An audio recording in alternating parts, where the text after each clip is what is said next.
ನಮಸ್ಕಾರ. ನನ್ನ ಹೆಸರು ಡಾಕ್ಟರ್ ರವಿ ಕೆರೂರ್, ನೋವು ನಿವಾರಣಾ ತಜ್ಞ, ಬೆಳಗಾವಿ. ಸಾಕಷ್ಟು ಜನರು ಈಗಿನ ಕಾಲದಲ್ಲಿ ಲಾಸ್ಟ್ ಎಸ್ಪೆಷಲಿ ಲಾಸ್ಟ್ 30 ಇಯರ್ಸ್‌ನಲ್ಲಿ ಈ ಎಸಿಡಿಟಿ, ಹುಳಿ ತೇಗು, ಎದೆ ಉರಿ ಈ ರೋಗದಿಂದ ಬಹಳ ಬಳಲ್ತಾ ಇದ್ದಾರೆ. ಅವ್ರಿಗೆ ಪ್ರತಿದಿನ ಪ್ಯಾಂಟೋಡ್ಯಾಕ್ ಅಥವಾ ರ್ಯಾಬಿಪ್ರಜೋಲ್ ಈ ಮಾತ್ರೆಗಳನ್ನು ತಗೊಂಡು ಕಂಟಿನ್ಯೂ ಟ್ರೈ ಮಾಡ್ತಾ ಇರ್ತಾರೆ. ಬಟ್ ಇದರಿಂದ ಉಪಯೋಗ ಸಿಗ್ತಿರಲಿಲ್ಲ.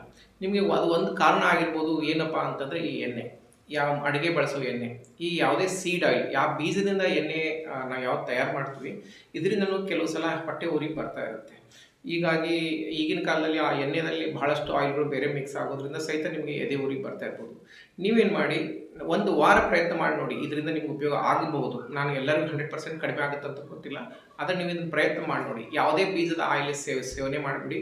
ಕೇವಲ ಕೊಬ್ಬರಿ ಎಣ್ಣೆ, ಅದು ಗಾಣದಲ್ಲಿ ಪ್ರಿಪೇರ್ ಆಗಿರುವಂಥ ಆರ್ಗಾನಿಕ್ ಶುದ್ಧ ಕೊಬ್ಬರಿನ ಮಾತ್ರ ಉಪಯೋಗ ಮಾಡಿ ನೋಡಿ.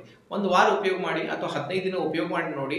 ಅದರಿಂದ ನಿಮ್ಮಲ್ಲಿ ಈ ಎಸಿಡಿಟಿ ಪ್ರಾಬ್ಲಮ್ ಕಡಿಮೆ ಆಗುತ್ತಾ ಅಂತೇಳಿ. ಆದರೆ ಬಹಳ ಒಳ್ಳೆಯದು.